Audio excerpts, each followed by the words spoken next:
Bom, de qualquer jeito eu vou subir lá, tá? Depois essa lousa. E aí vocês podem pegar lá se perder alguma coisa. Não é um problema tão sério assim. Tá bom? Então vamos seguir. Tá aqui, o ovo de 50 gramas, fervido durante muito tempo, está preso na extremidade de uma mola, cuja constante é K igual a 25 newtons por metro. Seu deslocamento inicial é igual a 0,3 metros. Uma força de amortecimento F igual a menos B vezes a velocidade atua sobre o corpo e a amplitude de movimento diminui para 0,1 metros em 5 segundos. Calcule o módulo da constante de amortecimento. Bom, o que está acontecendo aqui, né? A gente tem esse ovo, não importa nem um pouco que ele foi fervido muito tempo, né? Comentário totalmente é, inútil do Sears, mas tudo bem. Então, ele tem um deslocamento inicial, tem uma força de amortecimento, tá? E aqui a grande coisa desse exercício é, em todos os casos de amortecimento que a gente trabalhou, deixa eu voltar aqui na apresentação, a gente tem o mesmo fator de amortecimento que é uma amplitude inicial, uma constante inicial, e a exponencial de menos gama t sobre 2, né? Todo caso, esse é o fator de amortecimento de todos esses sistemas, né? Aqui você tem por menos gama t sobre 2 nos dois termos, né? O grande termo de amortecimento é é esse fator exponencial, tá? Então, o que causa esse amortecimento é esse termo constante exponencial menos gama t sobre 2. Ele que é o termo de amortecimento. Beleza? Então, o que que a gente vai ter que fazer, né? A gente vai pegar, ele deu o deslocamento inicial, né? Que seria essa constante, o valor inicial dessa constante. é, e deu um valor depois de 5 segundos, né? Então, a gente consegue utilizar esses dois fatores, né? Esses dois valores para descobrir qual que é o gama, e a partir do gama a gente acha o b. Então, a gente cria uma função a de t, que vai ser o a0, exponencial de menos gama t sobre 2, certo? Ele disse aqui que o a0 é 0,3, então é a amplitude inicial. O a0 é a amplitude calculada no tempo zero, 0,3 metros. Ele informou também que após 5 segundos, isso vai para 0,1. Então, aplicando essas três coisas, a gente tem, né, que o A, depois de 5 segundos, ele vai ser 0,3 vezes exponencial de menos gama vezes 5, dividido por 2, certo? E isso é 0,1. Então, a gente pode isolar é, a exponencial de menos gama vezes 5 sobre 2 é igual a 0,1 sobre 0,3, que eu coloco um terço, tá certo? Então, a gente pode aplicar um log aqui, né? Ou só para facilitar a minha vida um pouco daqui a pouco, né? Botar exponencial de menos gama vezes 5 sobre 2 é igual a 3 elevado a menos 1. Agora a gente aplica o log, o ln, né? Então vai ser um ln de e menos gama 5 sobre 2 é igual a ln de 3 elevado a menos 1, que é o próximo exercício, jogar para baixo, certo? Então, usando a propriedade dos ln's, né? Dos logs, na verdade, né? Quando a gente tem uma potência, a potência pode cair para fora, então menos gama vezes 5 dividido por 2, ln de e é igual a menos 1, ln de 3, certo?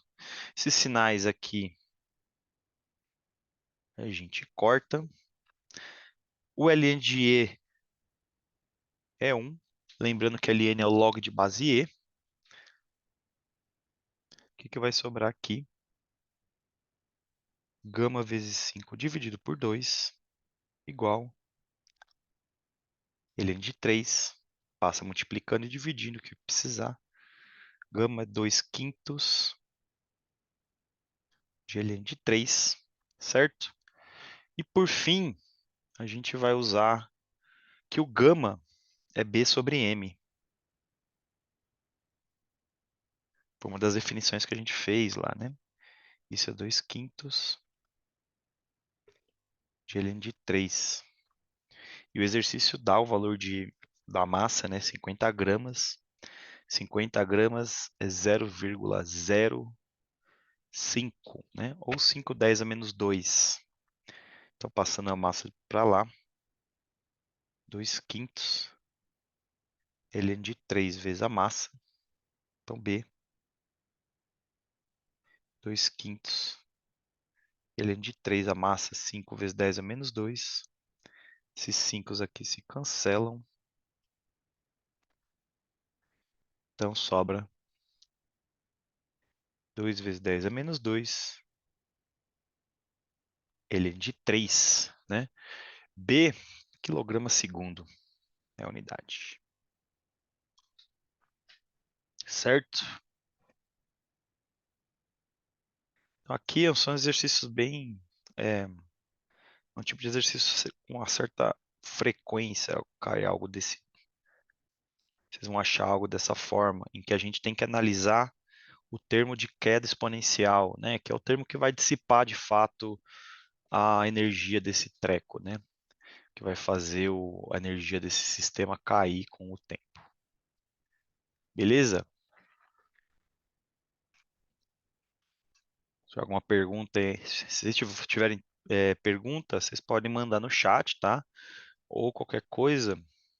Isso aqui tem levantar a mãozinha? Não sei. Mas vocês podem mandar no chat que tem uma pergunta e eu abro o áudio se for o caso. Beleza? Então, vamos para o próximo. Um corpo de massa m igual a 1.000 quilos cai de uma altura de 1 metro sobre uma plataforma de massa desprezível. Deseja-se projetar um sistema constituído por uma mola e um amortecedor sobre o qual se montará a plataforma, de modo que ela fique em equilíbrio a uma distância d igual a 2 metros abaixo da posição inicial, após o impacto. O equilíbrio deve ser atingido tão rápido quanto possível, sem oscilações. Bom, o que está acontecendo aqui, né? A gente tem um caixote. Esse caixote está acima da posição de equilíbrio de uma plataforma.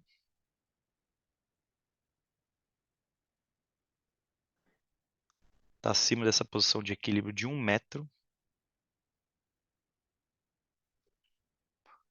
Aqui tem uma mola.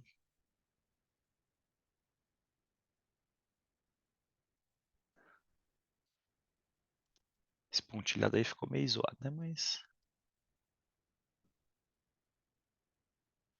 isso aqui, tudo bem.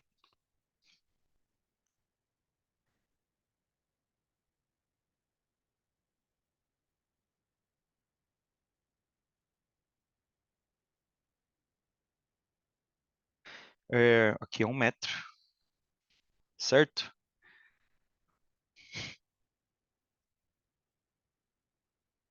Aqui é 1 metro. Ele vai cair. Vai cair nessa plataforma.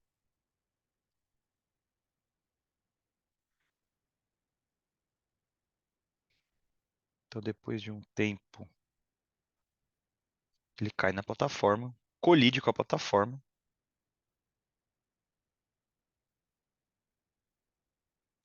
E a plataforma comprime.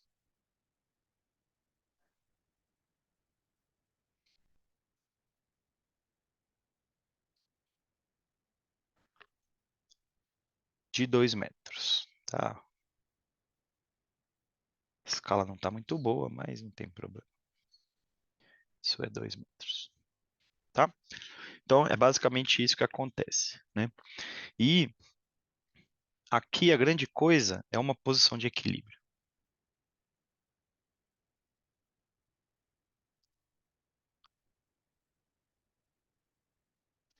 certo? Então, esse negócio vai cair e atingir a posição de equilíbrio depois de um certo intervalo, né? Então, ele comprime 2 metros, né? Na posição de equilíbrio. Vamos ler os itens, né? Item A. Obter a constante cada mola e a constante amortecimento ρ. Eu vou fazer uma gambiarra aqui, vou apagar esse ρ e vou usar o B, que é o que a gente está usando, tá? É, e aí, né? Primeiro, vamos marcar essas forças. Vou pegar umas outras cores aqui. Né? O que que tem? O bloco tem a força peso, tá sempre lá. E, atuando no bloco, também tem a força elástica, que vem da mola, certo? Na posição de equilíbrio, elas são iguais, né? Eles atingem o equilíbrio após a colisão. Já vamos tratar dessa colisão daqui a pouco, tá? Então, ele acelera esse 1 metro, colide com a plataforma e entra em equilíbrio o mais rápido quanto possível, tá? Após ele entrar em equilíbrio, né? A mola está comprimida e a única coisa que está agindo ali é a força peso e a força elástica, né? Não tem força resistiva porque não tem velocidade, né? Lembre que a força dissipativa ela é B vezes V, né? Menos B vezes V. Então necessita de velocidade, não tem velocidade. Então aqui a gente pode usar que a força elástica vai equivaler ao peso. Eles vão ser iguais, pois equilíbrio, certo? Força elástica K vezes X, pode ser um KX, né? Nesse caso, X vai valer 2 metros, peso mg, tá? Para trabalhar com módulos mesmo, tem importância. Então, K, mg, deixar X de equilíbrio aqui, dividido por X de equilíbrio, certo? Portanto, K, a massa ele forneceu 10.000, né? Gravidade 10, dividido pelo X de equilíbrio, que é 2 metros.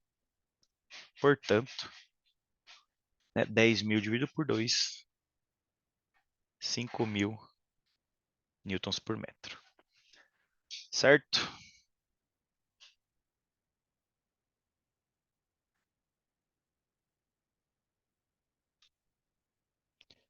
O B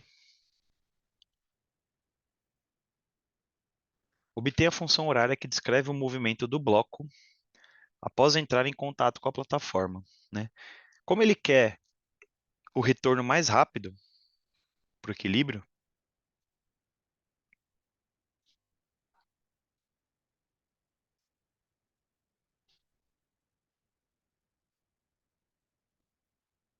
não quer oscilação, né? Então não é um caso supercrítico, subcrítico, né? O supercrítico é um retorno demorado para o equilíbrio. Lembre-se que a força dissipativa ela é tão alta que retorna bem devagarinho. Então é um caso crítico, certo? Então a gente consegue já partir da equação para o caso crítico, certo? E encontrar todas as constantes que são necessárias aqui. Ah, faltou uma coisa, né? Aqui, ó. A constante K, a constante da mola e a constante de amortecimento B do amortecedor. Tudo bem, que é basicamente tirar esse B daqui. Item B, porque a resolução é a mesma coisa, tá? Então, gama K, gama é B sobre M, né? Gama é B sobre M. Ômega zero, raiz de K sobre M. Juntando essas coisas todas, a gente tem que B sobre 2M é igual a raiz de K sobre M. Ele quer saber o B, o K a gente já sabe. Então B vai ser 2M raiz de K sobre M. Dá para cortar um pedaço da massa aí, né? Então, por fim, B vai ser 2 vezes K vezes M constante da mola, a gente calculou no último, 5.000. A massa, 1.000. Certo? Então, vou colocar em notação científica para ficar menos esquisita essa conta, né? Deixa eu colocar embaixo.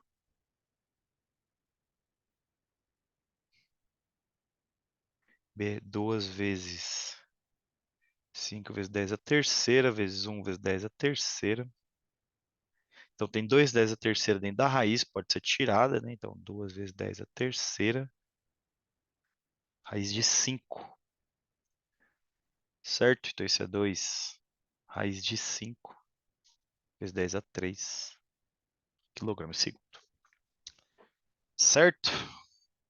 Então, agora a gente já tem o B também, o Bzinho, né? O fator de amortecimento. Alguma pergunta?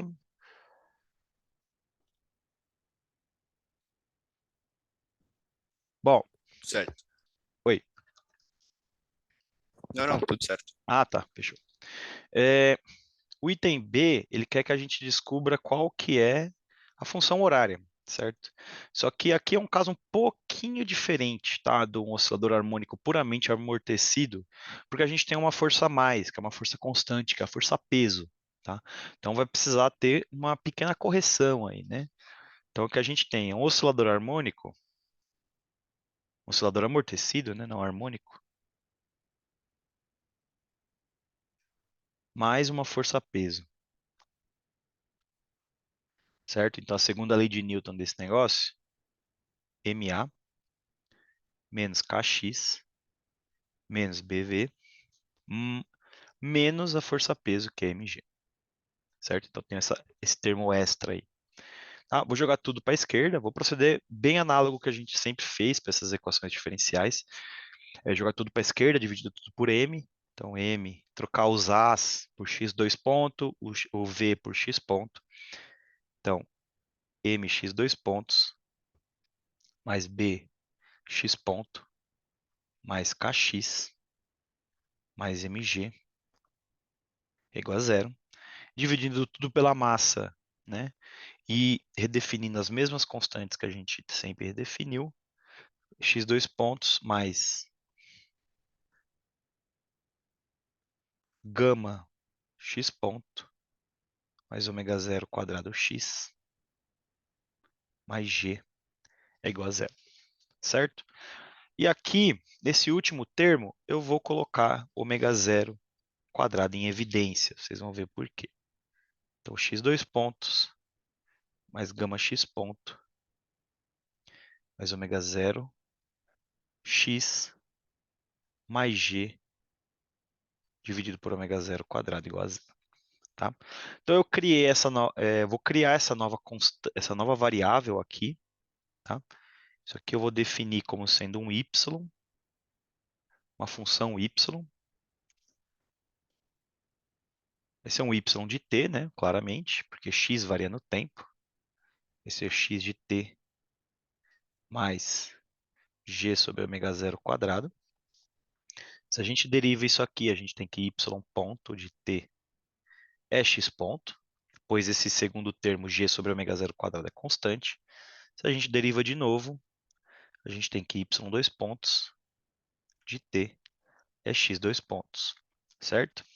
Então, substituindo isso nessa equação diferencial de cima, né, x dois pontos é y dois pontos,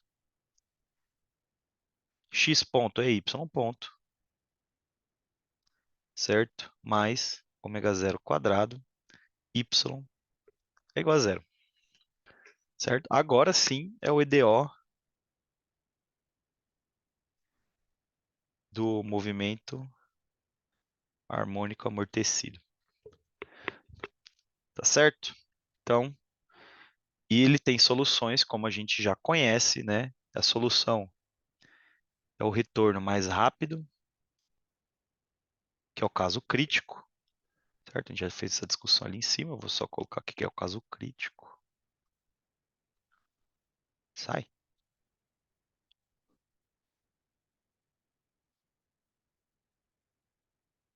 A solução para o caso crítico seria um y de t igual a um azinho, né, uma constante, né, aquela botada da mesma forma, tá? Exponencial de menos gama t sobre 2 a mais bt. Certo? E a grande coisa aqui é encontrar quais que são essas constantes a e b, certo? E voltar para x, né? A gente sabe que y eu defini como x mais g ômega zero quadrado, então x de t é y de t menos g ômega zero quadrado, que é igual exponencial menos gama t sobre 2 a mais bt menos g ômega zero quadrado. Tá certo? Então agora a gente precisa, né? A gente tem aqui duas constantes que precisam ser encontradas, né? G ômega zero e gama a gente em princípio já tem, já poderia até fazer uma conta aqui para substituir. E A e B, azão e Bzão a gente vai tirar das condições iniciais, certo? Qual que é a condição inicial? A gente pode descobrir a velocidade inicial desse sistema, né? Depois eles se juntam. E a posição inicial, em princípio, a gente também já tem, que é a 2 metros, certo? Então vamos calcular essas constantezinhas aqui. Gama, G, de G é 10, né? Ômega zero quadrado. Gama é B sobre M. O B a gente calculou ali em cima, né? Vale 2 vezes 2 raiz de 5, 10 a terceira. A massa é 1000. Então cancela essas duas. Então o gama, 2 raiz de 5. Ômega zero é raiz de K sobre M. O K é 5000. A massa é 1000. Então, ômega zero, raiz de 5, radiano por segundo. Tá? E o gama tem unidade de 1 sobre segundo. Que pode ser lido como radiano por segundo também, porque radiano de fato não é uma unidade. Bom, substituindo aqui o que tem que ser substituído, né? Deixar uma forma mais simples da gente ler isso aqui. Né? O gama é 2 raiz de 5. Quando eu coloco gama sobre 2, vai cortar o 2, então vai ficar exponencial menos raiz de 5t, a mais bt. Essas constantes a gente tem que encontrar das condições iniciais. Menos g ômega zero quadrado, g é 10.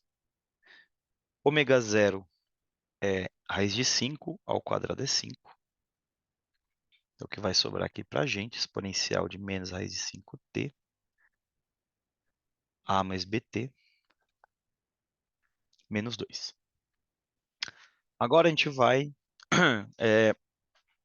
aplicar a primeira condição inicial, que é a posição 0,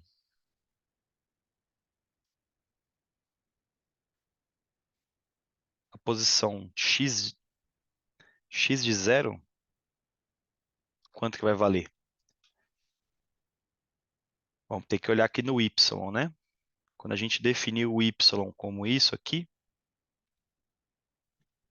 o que que era, né? Esse aqui como sendo meu ponto x igual a 0, que é o ponto que ele encosta.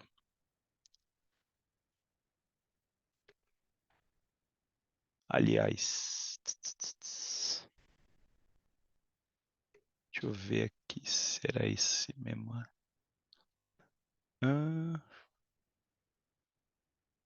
Isso. Esse é o ponto que ele encosta. Defini isso como sendo x igual a 0, tá? Só para não ficar confundindo esses, porque a gente trocou de referencial, né? X com y. Então, x0 ser 0. Isso vai ser exponencial de 0, né? Vezes 0. A mais B vezes zero, menos 2. Isso é igual a zero. Esse termo cancela, isso vale 1. Então, o que sobra aqui? Que A menos 2 igual a zero, que A igual a 2. Essa é a primeira condição. Nossa primeira constante. A segunda a gente vai ter tirado a velocidade inicial, né? Mas para descobrir a velocidade inicial,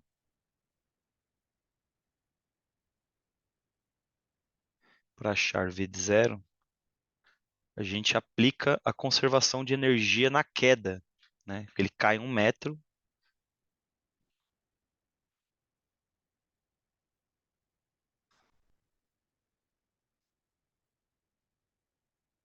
Conservação de E na queda.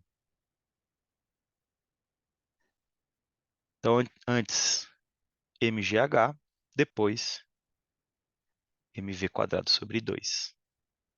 As massas vão embora. O que sobra aqui, v raiz de 2gh.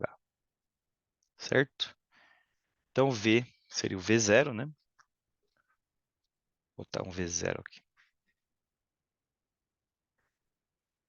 Raiz de 2 vezes 10 vezes 1, raiz de 20, que dá 2 raiz de 5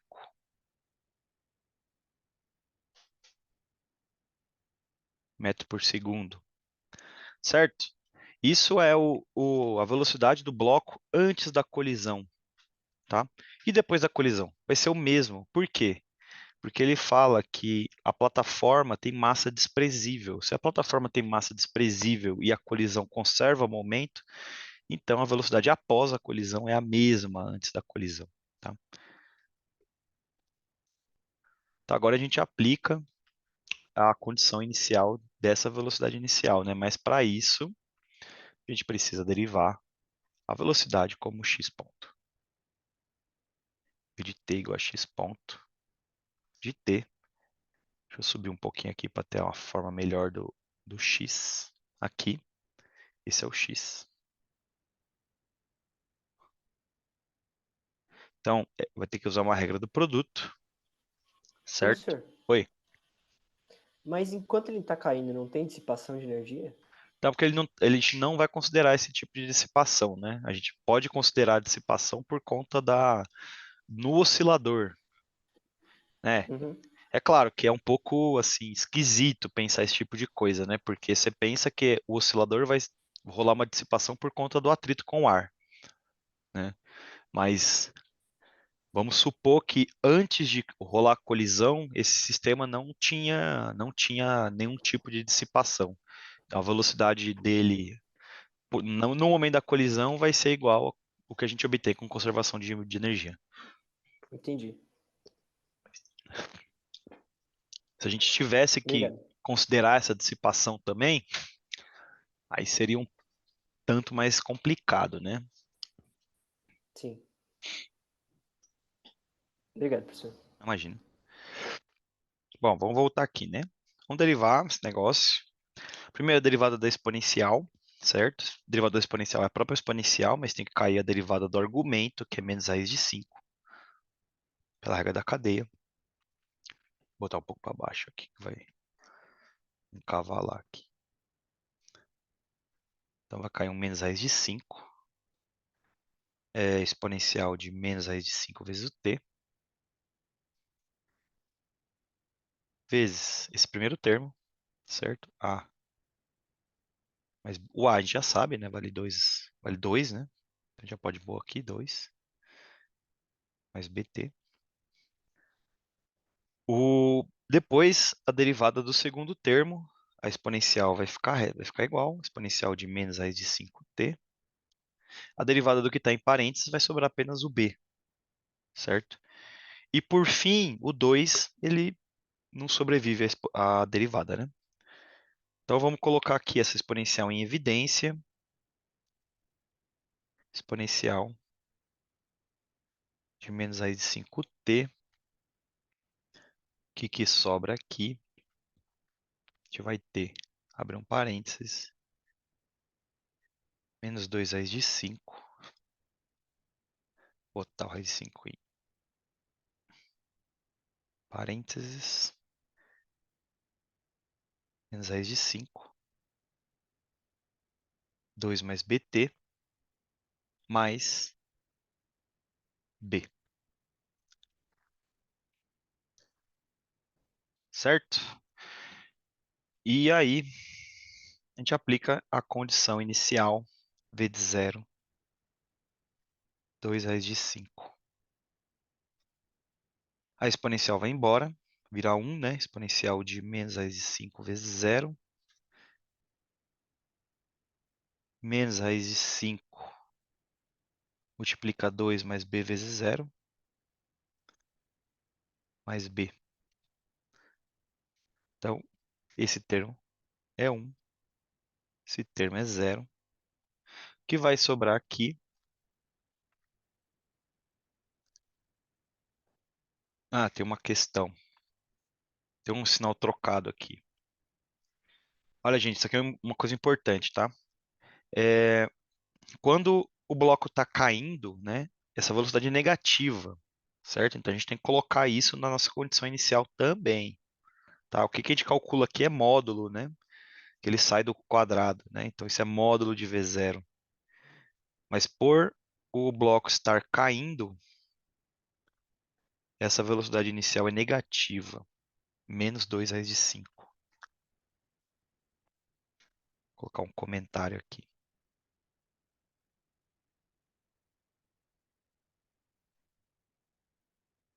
porque ele está caindo, beleza? Então o que que sobra para a gente aqui? Menos 2 raiz de 5 é igual a menos 2 raiz de 5, mais b. E o que diz que b é igual a zero? Certo? Então, por fim, nosso x de t vai ser igual. Vamos zerar esse b aqui dentro, certo?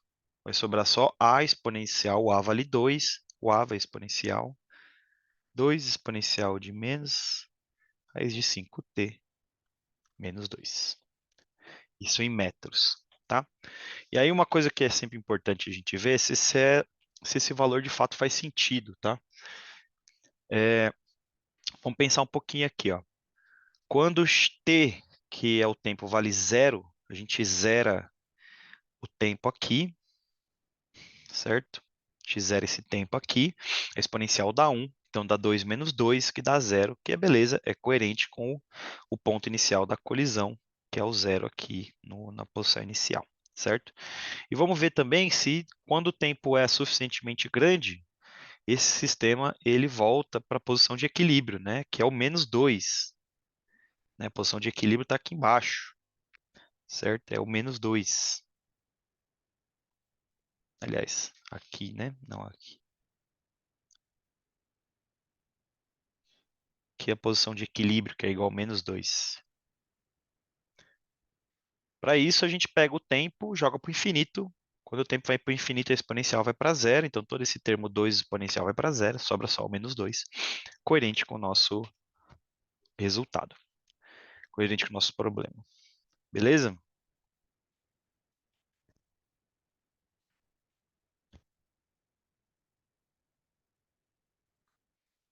sei por que esse negócio travou, mas vamos voltar lá.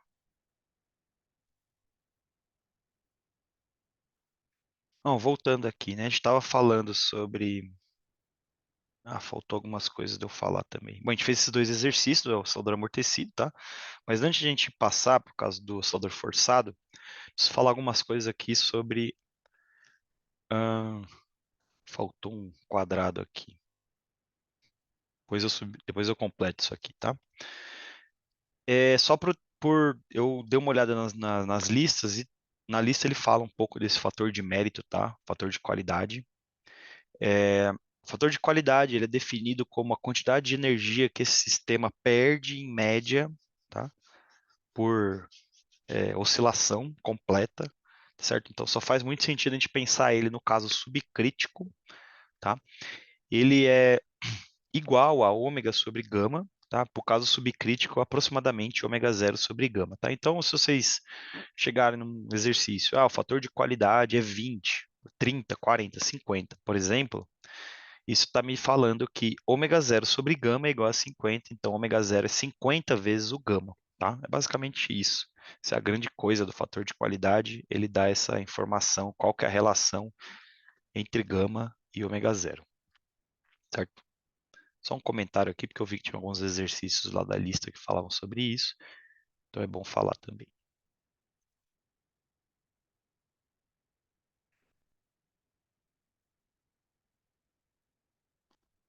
Deixa eu só colocar o quadrado aqui.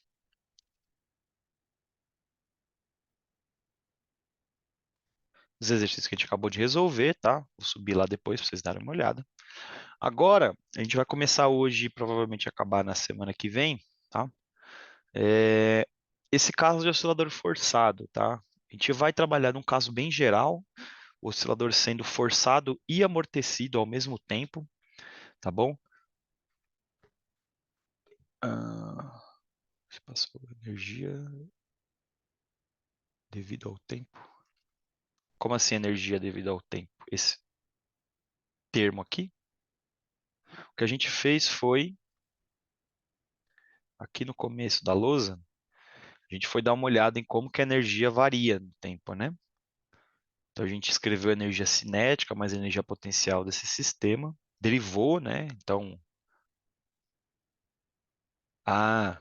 não, isso eu não cheguei, tá? Isso é uma coisa precisaria tem na minha nota de aula, tá? Esse tipo de essa essa análise, tá? E de fato é a energia, mas é a energia média, tá? Isso que é um coisa um pouco sutil, tá? A gente tem que fazer uma média temporal, tá?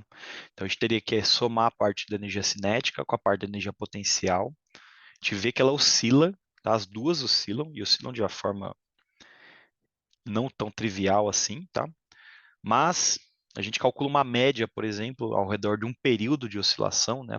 Em uma oscilação, a gente calcula uma média e dá para provar isso aí que você falou no chat, tá? Que a energia média é a energia do MHS atenuada por lambda T, certo? Então a energia ela vai dissipando devagar com essa cara aí, tá? Mas é uma conta meio esquisita, eu não encontrei nenhum exercício na lista que vocês precisem usar isso, tá? Mas nas minhas notas de aula isso está feito, tá?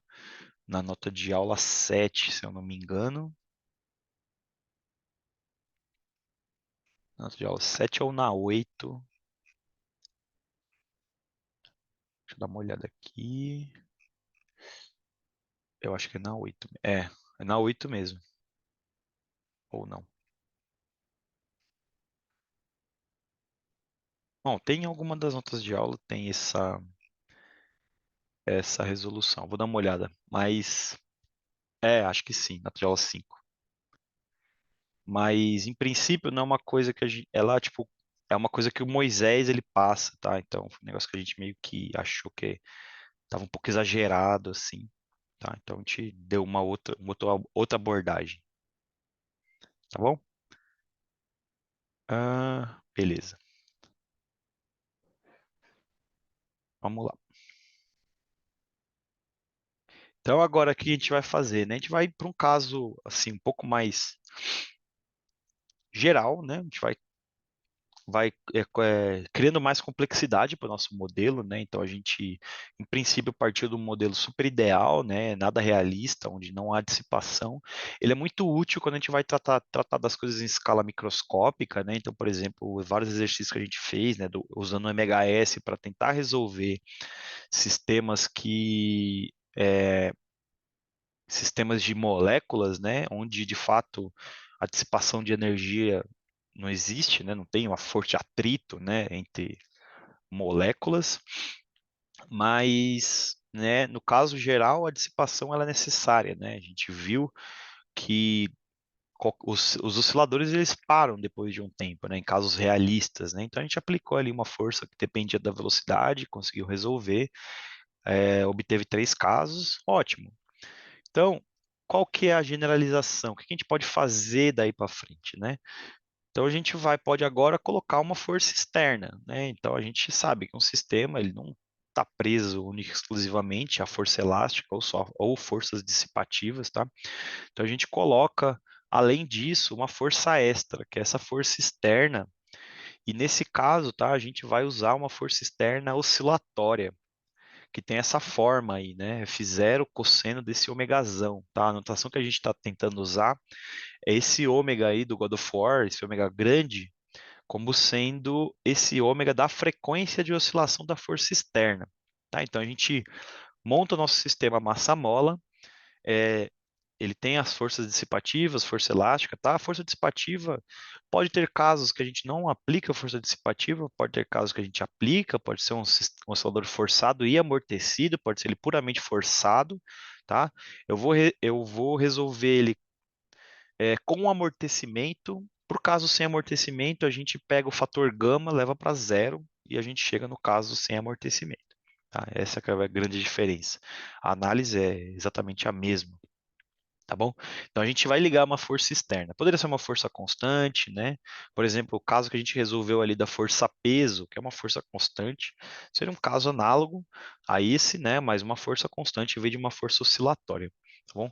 Por que que a força oscilatória ela é interessante, tá? Porque existem alguns casos bem comuns do dia, bem comuns da gente interpretar com forças externas oscilatórias, tá?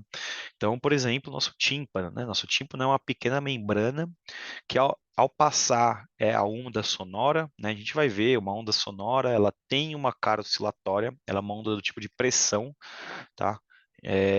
Que ela vai é, ter uma cara cosseno ou seno, alguma coisa do tipo, tá certo? E quando essa onda passa pelo tímpano, ela empurra o tímpano com uma função oscilatória, uma função trigonométrica, tá? E com isso o tímpano vibra. E nossos nervos auditivos interpretam essa vibração do tímpano como sendo o som, tá bom? Ou então balanço, né?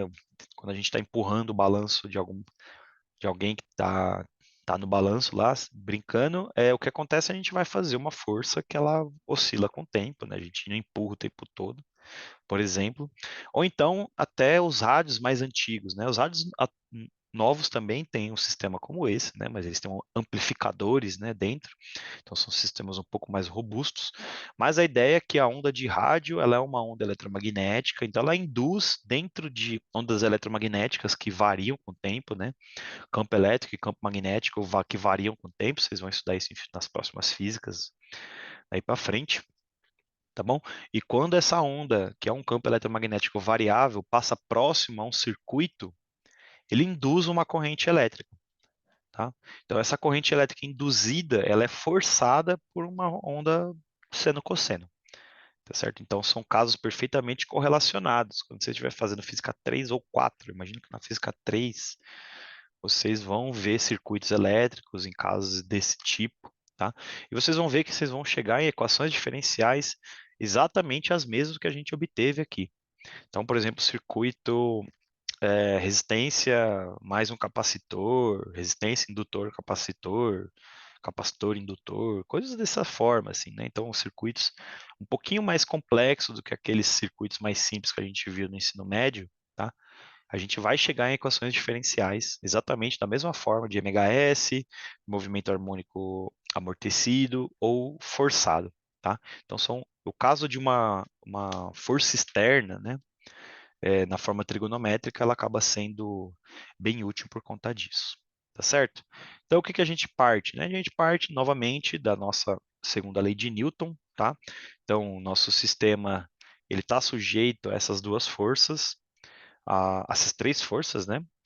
A força dissipativa, a força externa e a força elástica, tá certo? Então, a massa vezes a aceleração é igual a menos kx menos b vezes v mais a força externa, que é esse F0, cosseno de ômega t. Né? Esse F0 é a amplitude da força, o quão intensa essa força é nos extremos, certo? E aí a mesma coisa, a gente vai pegar tudo que for variável, tudo que for derivadas de x para a esquerda. Então vai ficar MA mais BV mais KX é igual a F0 cosseno de ômega t. Detalhe que essa parte da força externa, ela não pode depender da posição, tá? Ela pode depender do tempo? Pode. Ela pode depender do tempo, pode variar com o tempo, mas ela não pode variar com a posição. Porque se ela variar com a posição, ela teria que ser jogada ali pelo lado esquerdo, né? A é a derivada segunda da posição, V é a derivada primeira da posição, X é a própria posição, tá? Então a gente joga tudo que tem a ver com a posição para um lado, tudo que tem a ver com puramente o tempo ou ser constantes para o outro, tá bom? Divide tudo por M, define as mesmas condições, as mesmas constantes, tá? E a gente e A x dois pontos, V x ponto e X é X, né? Então a gente chega no final que x dois pontos mais gama x ponto mais ômega zero quadrado x é igual a f zero sobre m cosseno de ômega t. Isso aqui é o que a gente chama de EDO não homogênea, tá? Esse termo extra que tem aqui, ele seria esse termo de não homogeneidade dessa equação diferencial, tá? E aí a gente vai precisar resolver ela de um jeito um pouco diferente, tá bom? Então o que que vai acontecer, tá? Agora os osciladores forçados pode ser amortecido ou não, tá? A gente vai resolver o caso dos forçados com amortecimento de forma geral, lembrando que se a gente não quiser contabilizar o amortecimento, a gente joga o gama para zero, tá? Então a gente tem aqui, vou botar a equação diferencial que a gente estava x dois pontos mais gama x ponto, ômega zero quadrado x, f zero sobre m, cosseno de ômega t, certo? Isso é o que a gente chama, como eu falei, um EDO não homogênea.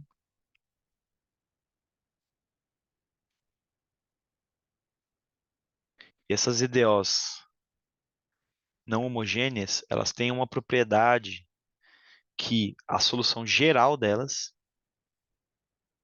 vai ser a solução da parte homogênea de uma solução, equação diferencial homogênea. Deixa eu botar embaixo, fica muito apertado aqui.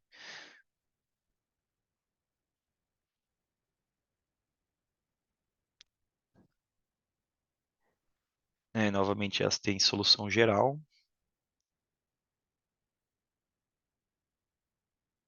que vai ser uma soma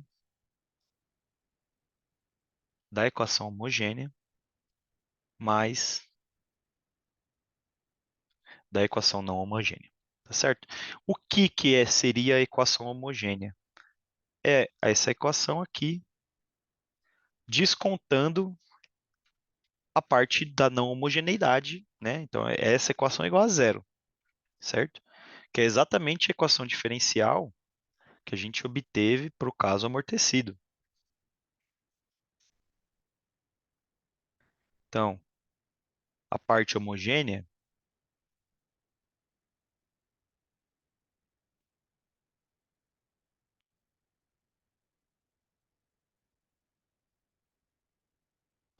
ela é solução da equação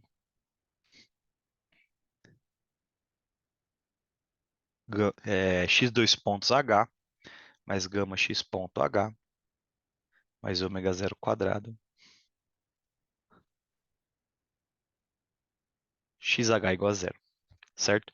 Que nesse caso, se não tiver dissipação, né, não tiver fator de amortecimento, gama é zero, é uma equação de ômega-s. Se tiver fator de amortecimento, a gente tem aquelas três soluções, crítico, subcrítico e supercrítico, tá?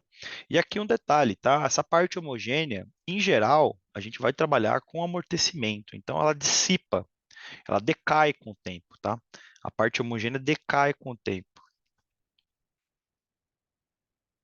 Se houver, né? Se houver amortecimento,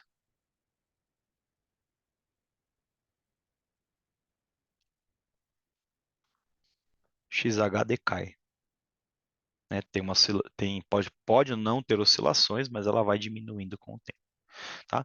Por isso a gente chama essa parte, esse pedaço da solução como solução transiente, tá? Porque ela não vai permanecer no meu sistema por muito tempo. Tá? Depois de um tempo ela vai desaparecer. Tá bom? E a outra é a parte não homogênea,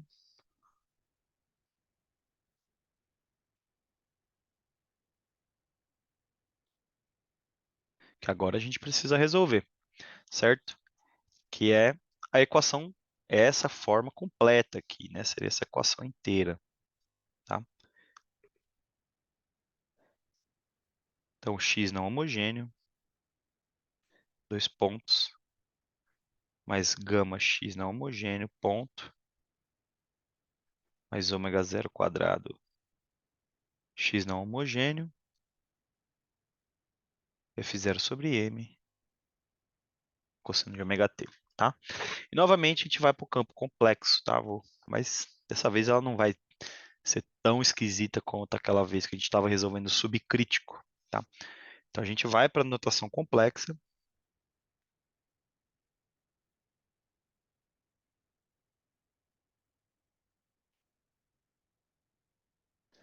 definindo um z,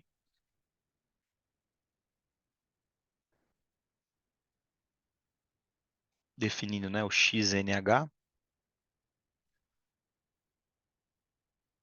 vai ser igual à parte real desse z de t, tá? Só para não ficar carregando esse znh aí, esse é meio chato, tá certo? Então, né, o que a gente tem?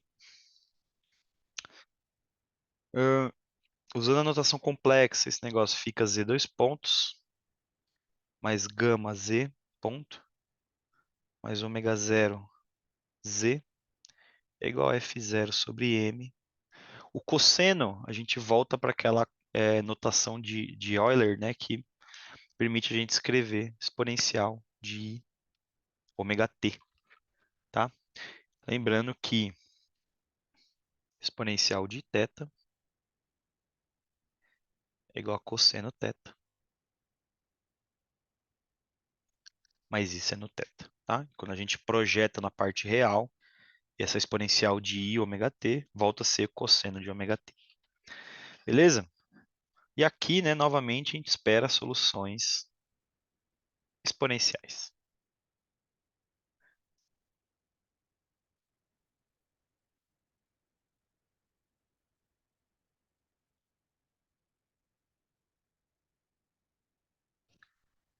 Tá? Então, a gente cria uma solução exponencial qualquer, z de t como sendo uma constante exponencial de lambda t, deriva z ponto de t lambda c exponencial de lambda t, deriva de novo z dois pontos de t lambda quadrado c exponencial de lambda t. Substitui na equação diferencial, então a gente tem c lambda quadrado exponencial de lambda t, mais gama lambda c exponencial de lambda t, ômega zero quadrado, c exponencial de lambda t, é igual a f0 sobre m exponencial de ômega t. Tá? Então tem uma constante ali que eu posso colocar em evidência, um c, né? Tem exponencial lambda t que eu posso colocar em evidência também. Então c, o que sobra aqui, né? Lambda quadrado mais gama lambda mais ômega zero quadrado exponencial de lambda t igual a f0 sobre m exponencial de i ômega t. Certo? E aqui que a gente tem um monte de constantes, né? E minha dependência temporal apenas nos termos exponenciais, certo? Como a dependência temporal está apenas nos termos exponenciais, então esses termos exponenciais têm que ser iguais, tá? Então aqui, daqui que a gente tira que lambda é igual a i ômega, tá? Simples comparação, né? A dependência temporal de um lado está só na exponencial de lambda t, do outro tem exponencial de i ômega t. Então essas coisas têm que ser iguais, tá? E já podemos aqui, né, substituir os lambdas por i ômega, tá? E a gente tem, né, então necessariamente também, vou pegar outra cor. A ideia é que o que está em vermelho de um lado seja igual ao que está em vermelho do outro, o que está de azul de um lado seja igual ao que está de azul do outro. Então, a gente tem aqui também que C lambda quadrado mais gama lambda mais ômega zero quadrado igual a F0 sobre M, certo? Substituindo lambda, que é igual a I ômega, a gente tem que ser I ômega quadrado menos ômegazão quadrado mais I ômega gama mais ômega zero quadrado F0 sobre M,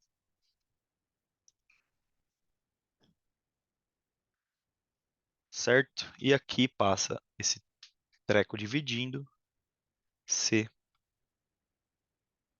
F0 dividido por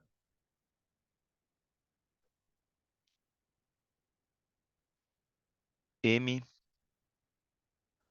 aqui ômega zero quadrado menos ômega quadrado, vou agrupar desse jeito, mais I ômega gama, ok? E aqui que está um, um pulo do gato aqui, né? Isso você pertence aos números complexos, né? C é complexo, deixar assim, mas depois tem um I embaixo, certo? Então eu posso definir ele de um jeito um pouco diferente. A gente já fez uma análise parecida no movimento harmônico simples, né? Então eu vou chamar ele na forma polar, C igual a exponencial de φ, e o complexo conjugado dele, né? Lembre-se, é só trocar o sinal daquilo que tem, o número imaginário, seja na forma polar ou de qualquer outra forma, certo? E se a gente multiplicar C por C estrela, isso é A exponencial de φ vezes A exponencial de menos φ. Exponencial de φ com exponencial de menos φ se cancelam, então isso é A quadrado, tá? Então a gente vai pegar é, o C, multiplicar pelo complexo conjugado dele, isso vai dar um número real, tá certo? Que eu vou chamar de A quadrado, que vocês vão ver vai aparecer como um termo de amplitude. Então A quadrado vai ser igual C estrela, que é igual a F0 sobre M, ômega zero quadrado menos ômegazão quadrado, mais I ômega gama, multiplicado por F0 sobre M, ômega zero quadrado menos ômegazão quadrado, menos I ômega gama, certo? Trocando o sinal do que tem I. Beleza? Então, o que a gente pode... F0 sobre M já pode colocar em evidência.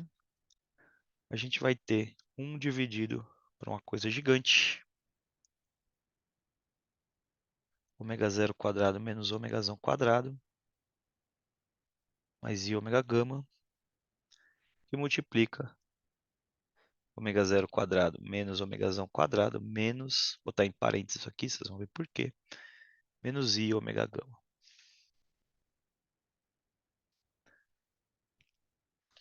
Certo? E agora vamos usar uma propriedade dos números complexos, A mais IB, A menos IB, certo? Isso vai ser A quadrado mais A e B, menos A e B, mais B quadrado. Isso é A quadrado mais B quadrado. E o que que é A? A é o que está em parênteses, que não tem I. B é o que está multiplicando I. Mesma coisa aqui. Esse é o A, esse é o B. Certo? Então, por fim, A quadrado, fiz 0 sobre M ao quadrado, 1 dividido ômega zero quadrado menos ômegazão quadrado ao quadrado, mais gama quadrado ômega quadrado. tirando a raiz, a gente vê que A é uma função de ômega, certo? Vai ter um F0 sobre M, raiz de ômega zero quadrado menos ômegazão quadrado ao quadrado, mais gama quadrado ômega quadrado. Isso aqui é a amplitude, tá? Vai aparecer como um termo de amplitude no meu oscilador, tá bom? A gente vai ver depois que que que que esses termos aqui embaixo, esses termos provocam, tá bom? O outro termo que a gente precisa é o φ, tá? Φ de ômega também vai ser um valor de ômega, tá? Nas minhas notas de aula eu tenho mostrado como é que chega no φ, tá? Não vou abordar muito ele aqui porque ele não é tão importante, tá certo? O que é importante nesse caso é o valor do A, tá? Ele é o grande termo de importância aqui. A gente já vai discutir ele daqui a pouco, tá? O φ, se vocês derem uma olhada nas minhas notas de aula, vocês vão ver que a gente chega nisso aqui lá, arco tangente de gama a ômega, dividido por ômega zero quadrado menos ômega quadrado. Tá? É uma prova meio esquisita da gente chegar nela, tá? Ô, Pro, Oi. esse ômega maiúsculo seria aquela raiz de ômega zero quadrado? Não. Aquele... Não. Esse ômega maiúsculo, ele é a frequência da oscilação da força externa. Então, o que eu estou ligando? Eu estou Ah, ligando uma força externa oscilatória, tá? E ela tem uma frequência própria. Como que ela tem uma frequência própria, tá? Na próxima aula, eu vou mostrar, a gente vai começar ainda falando, a gente vai falar bastante sobre isso. Vou mostrar um videozinho bem legal, porque a ideia era levar esse experimento para a sala, né? Mas como a gente está fazendo online, a gente vai pegar uns vídeos mesmo que mostram, né? A gente liga um motorzinho e esse motorzinho produz uma força oscilatória num sistema massa-mola e o que que isso é, força o oscilador a fazer depois de um tempo, tá? Mas o omegazão, ele é a frequência da força externa, o como que ela varia, como que ela oscila no tempo, tá? Aí, o ômega zero é o K sobre M, tá? A raiz de K sobre M. Só que dentro da solução transiente, que é a parte não homogênea, tá aqui, né? A parte não homogênea é a solução do oscilador harmônico amortecido, em princípio, tá? Aí vai aparecer o ômega lá depois, o ômegazinho, tá? Eu sei que são muitos ômegas, tá? Mas lembre-se, o ômega zero é a frequência natural, K sobre M. O ômega é aquela raiz de ômega zero quadrado menos gama quadrado sobre 4. E esse ômegazão aqui, ele como que a força externa oscila, tá? A frequência de oscilação da força externa. Beleza? entendi. Obrigado, Pro. Imagina. Bom, para terminar aqui, né? A gente tem, né? Finalmente, podemos escrever nossa solução z de t, né? Ela tinha essa forma geral c exponencial de lambda t. E nosso c, por ser um valor complexo, a gente escreveu ele, né, como um a exponencial de φ, né? E o lambda também era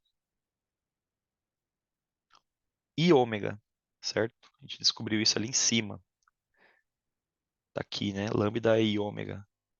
Então a nossa solução z é esse a exponencial de i. Aliás, não tem esse menos, né? De i ômega t mais um φ, certo? Utilizando a expressão de Euler, a gente quebra isso em um a cosseno de ômega t mais esse φ mais i seno de ômega t mais φ, certo? E quando a gente tira a parte real disso, para obter o x da não homogênea, essa é a parte real de z de t, o termo seno vai embora, eu só quero o termo cosseno. NH de T é um A cosseno de ômega T mais φ. Então essa é a solução da parte não homogênea, tá certo? E aí o que que acontece? É, se a gente tem um oscilador forçado com esse tipo de força externa que oscila no tempo, mas ele também é amortecido, né? A solução da parte homogênea, que é a solução de amortecimento, né? Pode ser o caso crítico, subcrítico, supercrítico, decai com o tempo. Tá? Então ele vai para zero, volta para o equilíbrio depois de um tempo. E essa solução da parte não homogênea, ela é só um oscilador, como se parecido com o oscilador MHS, né? Então o que que vai acontecer com esse negócio? Depois de um certo tempo, a parte não homogênea ela começa a dominar o sistema. Tá? Então ele meio que para de oscilar por conta dessa oscilação transiente que ele tem lá no começo, que é por conta do amortecimento, mais a oscilação inicial, certo? Depois de um certo tempo, é basicamente a oscilação forçada que vai mandar, né? Isso faz bastante sentido, né? Quando vocês, por exemplo, vamos pegar o caso do balanço, né? Quando tem alguém balançando numa frequência, a gente começa a empurrar numa outra frequência completamente nada a ver, certo? Se a pessoa tá lá numa frequência própria, que ela e tem a dissipação, né? Depois de um tempo ela vai começar a oscilar na frequência que a gente está empurrando, certo? Então a gente vai ver isso melhor na próxima aula, tal como que essa solução da parte não homogênea, como que ela domina depois de um tempo. Não sei porque o meu PowerPoint não está querendo, não está colaborando.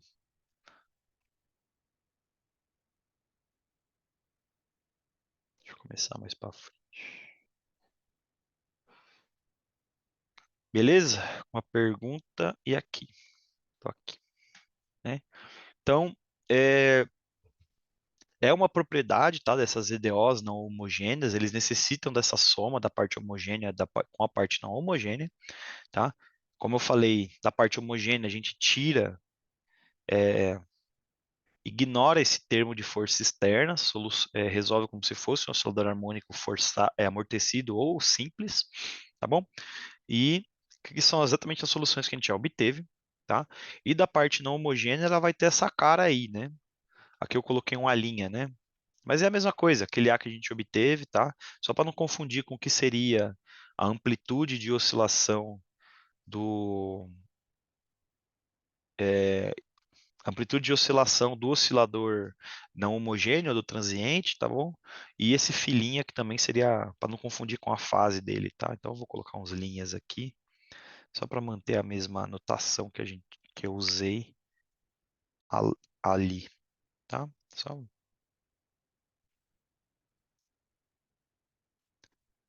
colocar um linha em tudo, a linha filinha,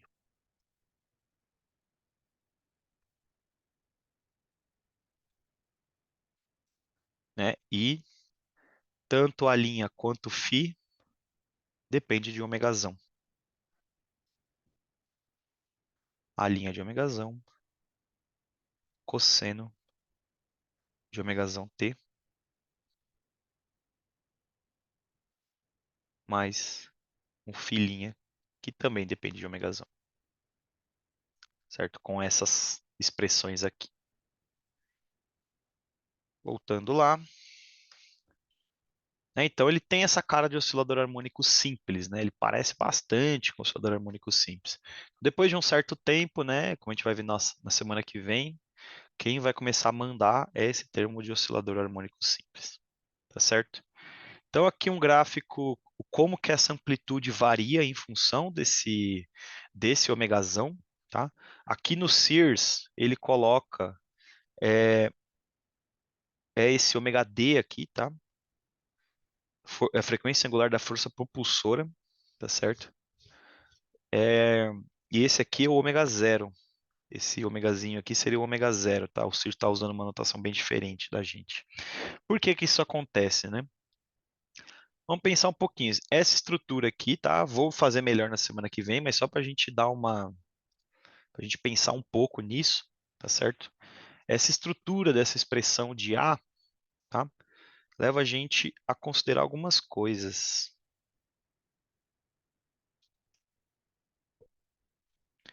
tá bom? Então, primeiro, deixa eu quebrar a página aqui, que a gente chama de ressonância, tá? É um caso muito importante, tá bom? A gente vai ver direitinho, né, como que isso se aplica, tá? Como que a gente chega de fato à ressonância, a qual que é a frequência de ressonância das coisas, tá? Tem uns vídeos também interessantes para a gente mostrar sobre isso, tá certo? Mas para o caso subcrítico, a gente vai ver isso também na aula que vem.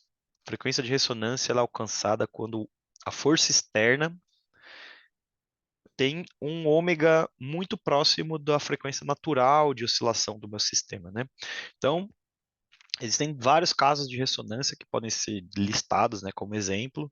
Cantoras de ópera, né, quando elas atingem uma nota muito específica, né, tem essa situação de ressonância. O que que vai acontecer? É, você está forçando uma oscilação nas moléculas ali do cristal, né, da coisa que ela está segurando. E pelo som, né, você força essa oscilação. Se ela atingir especificamente a frequência de oscilação natural do sistema, né, esse negócio começa a absorver energia dessa força externa, tá? E aí chega uma hora que ele parte, ele quebra, ele não aguenta mais, ele oscila mais do que devia, mais do que a própria rigidez dele aguenta, e o negócio quebra, né? Aqueles casos históricos de pontes que foram destruídas, né? Tem um estudo muito interessante que é sobre o movimento de seres humanos, né? Eu acho que o metrô está aí, o maior exemplo disso, que depois de um certo período de tempo, pessoas que estão se movendo muito próximas umas às outras, elas tendem a se mover com a mesma frequência. Elas tendem a andar com a mesma frequência. Né? O metrô está lá para provar, né? Quando a gente está lá esperando na fila do metrô, se a gente não anda com a mesma frequência das pessoas da frente, a gente vai esbarrando, né? Mesma coisa com as pessoas de trás. Então é natural que as pessoas que estão num movimento coordenado, elas comecem a sincronizar as suas passadas e transformar isso numa frequência de passada uniforme. Tá? E aí os casos, por exemplo, de pontes que antigamente foram construídas sem se preocupar com essa questão da ressonância, né? Quando passavam tropas, vou mostrar uns vídeos para vocês na semana que vem sobre isso, quando passavam tropas na cima dessas pontes e essas tropas atingiam essa frequência de ressonância, que é a frequência natural de oscilação da ponte, a ponte começava a criar uma amplitude, né? Ela começava a oscilar, mas a ponte não tem que oscilar, né? Isso pensando, as primeiras pontes não deveriam oscilar, né? Mas como ela está oscilando, oscilou mais do que devia, a ponte quebrou, tá? Então é basicamente isso. Então, é a ressonância, o que que acontece? Vamos pensar um pouquinho aqui nesse A de ômega, que é o termo importante para a gente pensar nesse negócio. Ômega zero quadrado menos ômegazão quadrado mais ômegazão quadrado gama quadrado, certo? A gente vai ver que no caso subcrítico, isso acontece quando o ômega externo é muito próximo do ômega zero, tá? Então, é no limite que ômega tende a ômega zero. O que que acontece com a linha de ômega, tá? Por causa do subcrítico. Basicamente, esse termo que está aqui dentro de parênteses vai para zero, certo? Então, é limite de ômegazão tendendo a ômega zero, de F0 dividido por M, raiz de ômega zero quadrado menos F menos ômega zero quadrado ao quadrado mais ômega zero gama quadrado. Quando a gente aplica o limite, né, esse termo aqui vai para zero, certo? Então, o que sobra é o limite. Eu já apliquei o limite, né? É o que a gente chama isso de A máximo. Então, A máximo vai ser igual a F0 sobre M raiz de ômegazão gama quadrado, que é F0 sobre M ômega gama. Certo? E aí que tá a coisa interessante, né? Esse é o caso, seria o caso de dado um amortecimento subcrítico, tá? A gente vai resolver, analisar para o caso geral, tá? Não vou chegar a resolver, porque tem um exercício na lista exatamente para resolver isso, tá? Eu vou deixar indícios de como que a gente pode abordar essa problemática, tá? Mas coisas interessantes que a gente pode analisar. O A máximo, né? O A máximo vai ter relação com a força, com a amplitude da força, claro, vai ser inversamente proporcional à massa, faz total sentido. Inversamente proporcional à frequência de oscilação da força externa, tá? Mas aqui a gente poderia colocar ômega zero também, né? Porque o ômegazão tendeu ao ômega zero. Deixa eu colocar um comentário aqui. Isso vai para ômega zero quadrado. Então é mais comum a gente colocar dessa forma.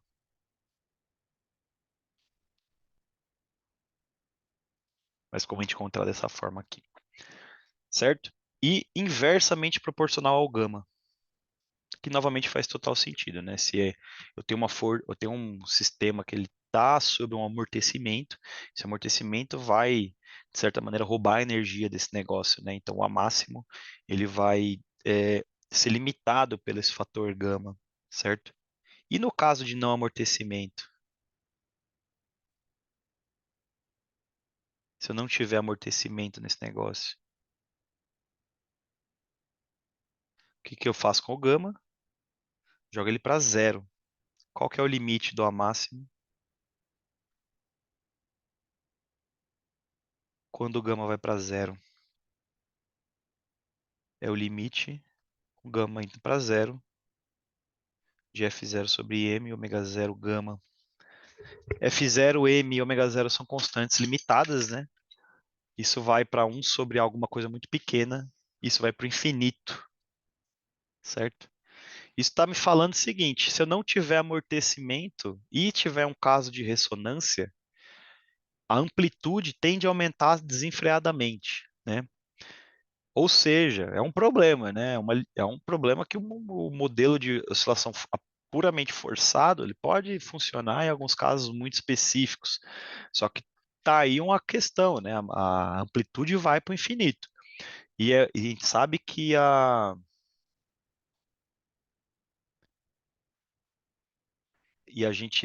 que o ômega, mas esse ômega vai ser ômega zero. Você diz aqui, né? Ômegazão. Esse que eu troquei aqui, não? Que eu vi agora a mensagem. Ah, beleza. E aí, né, o que que acontece, né? Tipo, a amplitude ela vai se tornando extremamente grande. Então, de fato, tem uma descontinuidade na função A, né? Se eu pego essa função A aqui, eu ignoro esse termo, né? Eu só tenho F0 sobre M, ômega zero menos ômegazão, tudo ao quadrado ao quadrado. Se eu ignoro esse termo, ele tem uma descontinuidade quando ômegazão chega perto de ômega zero. Tá? Então é um problema, né? A gente sabe que de fato o negócio não vai acumular energia ilimitadamente. Alguma coisa vai acontecer antes. Ou ele vai parar de acumular energia porque a amplitude vai se tornar muito grande e a dissipação não vai poder mais ser desprezada, ou o negócio vai explodir, vai se destruir, né? Como a ponte, como as taças, tá? Já vamos falar melhor sobre isso na semana que vem. Tudo bem? Então, a gente vai retorna para essa discussão aqui, tá? Mas a ideia é que aqui a gente tem um gráfico onde eu tenho a constante de dissipação, né? O Bzinho lá da força dissipativa. Aqui seria um caso subcrítico e essas curvas mais para baixo são casos que o B vai aumentando. Até que chega uma hora, se a gente vê aqui, ó, aqui é quase nesse fator ômegazão dividido por ômega zero igual a 1. aqui, eu vou arrumar isso aqui. Ômega dividido por ômega zero igual a 1, tá? Tá dizendo que o ômegazão é ômega zero, mas ele começa a se entortar um pouquinho aqui, né? Então a gente vai discutir isso melhor na semana que vem, como que isso funciona para os outros casos. Certo? Bom, isso aqui é o que eu acabei de fazer aqui, tá? Só para finalizar, tá? Respondam aí o teste de. Não vai valer frequência, tá? Vai muito mais para a gente discutir. A gente começa a aula na semana que vem discutindo o resultado desse exercício aí, tá? E partindo dessa parte de ressonância para um caso mais geral.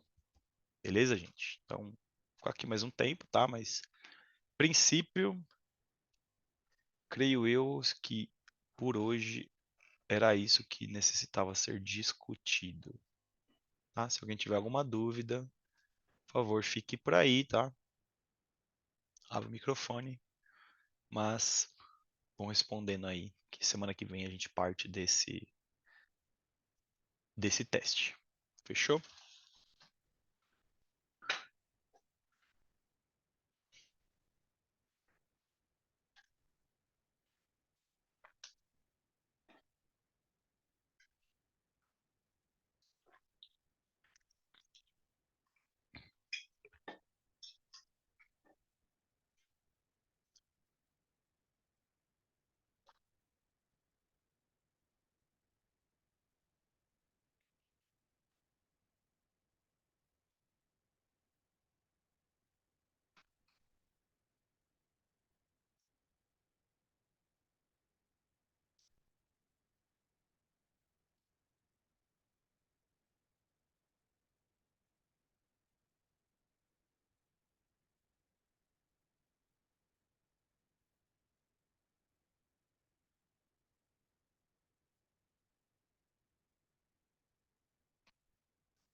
E sobre a gravação da aula, tá? Eu perdi um pouquinho no começo que eu esqueci de colocar para gravar, mas a ideia é que eu suba, a gente vai subir num canal lá do YouTube e vocês vão ter acesso a isso.